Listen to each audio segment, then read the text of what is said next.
سلام دوستان گل، عشقای داشته آقا، خدایش از بغل این ویدیو ساده نگذر. این ویدیویی که تو میخوای از بغلش ساده بگذری، من کلی پای زحمت کشیدم، کلی دهنم سرویس شده تا تونستم آپلودش کنم تو اینستا. واسه گیم پلیش کلی زحمت کشیدم. پس خدای اگه با این شاتای صد بالای اسنایپر کردی یه لایک و فالو واسه من بزن، دمت هم گرم.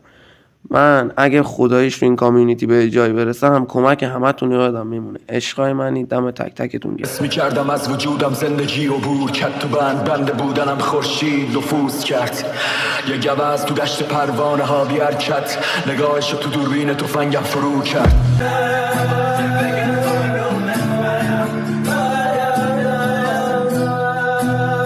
اختایی که خیس میشدن گونه های من، روزی تو میکنه حتی موچه ها رو سیر، با چشمای تو میشه همه خونه ها رو دید. دخترت خورشید میکنه دونه ها رو سیر، بعد چند وقت میشه آسر دونه ها رو چید. عجیبه با درخت و غذا میدی 4 فصل، تو حتی میدی با گلای ایندیکات درس میگی، بعد هر طلا تو میگی آرامشیه. تو هم ناشری با اتفاقات میدی پادکست. عجیبه یادم میاد چند روز پیش سر کوچه‌مون دیدم زن مظلوم پیر، مامور برق داشت سر شهر بده میزد، میگفت ندارم با اون چشای کم سو خیسی، و بهش گفتم بده من اون قبض رفیق و پولشو میدم، اینطوری مردونه نیست. گفت اگه بفهمی خدا با تاج بوده چی، اگه عادل خوب پس به سر من کوله چی. دوباره اشکای اون پیرزنه از گونه ریخ با صدای خسته و بدن لرزون پیر. گفت 2 سال بچه‌ام بهم سر نمیزنن، گفت خدا نکنه مثل من فرسودشین. مامور گریهش گرفت و دستو زد تو سرش، گفت نمیرفته به مادرش سر بزنه. مادرم این آخریا دعا میکرد که سر پسرت نتونه ببینه دلش تک بزنه. شاید با خودت بگی اینا یه افسانه بود، یه گوش در بود و یه گوشت هم دروازه بود، ولی نه